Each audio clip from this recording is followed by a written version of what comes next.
നമുക്ക് paper cup വെച്ചിട്ട് ഒരു നൈറ്റ് ലാമ്പ് ഉണ്ടാക്കി നോക്കിയാലോ? അപ്പോൾ അതിന് ആദ്യം വേണ്ടത് ഒരു പേപ്പർ കപ്പാണ്. പേപ്പർ കപ്പ് എടുക്കുമ്പോൾ വൈറ്റ് കപ്പ് നോക്കി എടുക്കുക. എനിക്ക് വൈറ്റ് കപ്പ് നോക്കിയിട്ട് കിട്ടിയില്ല, അതുകൊണ്ടാണ് ഞാൻ ഈ കപ്പ് എടുത്തത്. അപ്പോൾ ഒരു പേപ്പർ കപ്പ് എടുത്തിട്ട് അതിന് കുറച്ച് ഹോൾസ് ഇതുപോലെ ഇട്ട് കൊടുക്കുക.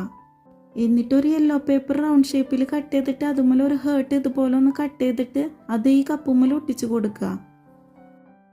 പിന്നെ കപ്പിൻ്റെ ബാക്കിൽ ഇതുപോലെ ഒന്ന് കട്ട് ചെയ്ത് കൊടുക്കണം. ഇത് ഞാൻ മുമ്പ് എപ്പോഴോ വേറെ എന്തോ ഉണ്ടാക്കാൻ വേണ്ടിയിട്ട് പെയിൻറ് ചെയ്ത് വെച്ച കപ്പാണ് കേട്ടോ. വൈറ്റ് കപ്പ് കിട്ടാണ്ടായപ്പോൾ ഇത് വെച്ച് അഡ്ജസ്റ്റ് ചെയ്യാമെന്ന് വിചാരിച്ച്. ഇനി 3 സ്ക്യൂവർ സ്റ്റിക്ക് എടുക്കുക. എന്നിട്ട് അതിൻ്റെ ആ ഷാർപ്പായിട്ടുള്ള ആ ഭാഗമല്ല അത് കട്ട് ചെയ്ത് മാറ്റുക.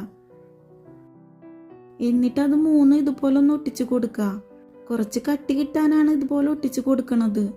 ഇനി സ്ക്യൂവർ സ്റ്റിക്ക് തന്നെ വേണമെന്നില്ല കേട്ടോ, നിങ്ങൾക്ക് ഇഷ്ടമുള്ള വേറെ എന്തെങ്കിലും എടുക്കുക. ഈ വുഡൻ സ്റ്റിക്ക് തന്നെ കട്ടിയുള്ളത് കിട്ടൂലേ, അതായാലും മതി.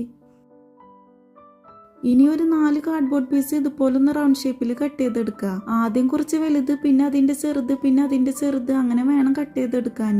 ഇനി ഇതെല്ലാം ഇങ്ങനെ ഒട്ടിച്ചു കൊടുക്കണം. എന്നിട്ട് നമ്മൾ നേരത്തെ ആക്കി വെച്ച ആ പേപ്പർ കപ്പുമ്മൽ ഒരു സ്റ്റാൻഡ് പോലെ ഇത് ഒട്ടിച്ചു കൊടുക്കുക.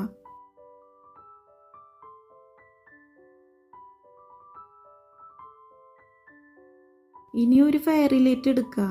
എന്നിട്ട് ആ ഹോളിൻ്റെ ഉള്ളിൽ കൂടെ അത് വെച്ച് കൊടുക്കുക. എൻ്റെ ഫെയറി ലൈറ്റിൻ്റെ ബാറ്ററി കുറച്ച് വലിപ്പം കൂടിയ കാരണം ഫുൾ അതിൻ്റെ ഉള്ളിലേക്ക് വെക്കാൻ പറ്റണുണ്ടായിരുന്നില്ല. അപ്പം നിങ്ങൾക്ക് പറ്റുകയാണെങ്കിൽ ഫുൾ അതിൻ്റെ ഉള്ളിലേക്ക് വെച്ച് കൊടുക്കണം. അപ്പോഴാണ് ഒന്നും കൂടി ഭംഗി ഉണ്ടാവുക കാണാൻ.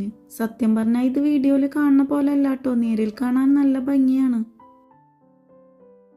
അപ്പോൾ വീഡിയോ ഇഷ്ടപ്പെട്ടാൽ ലൈക്ക് ചെയ്യുക, സബ്സ്ക്രൈബ് ചെയ്യുക. ബൈ.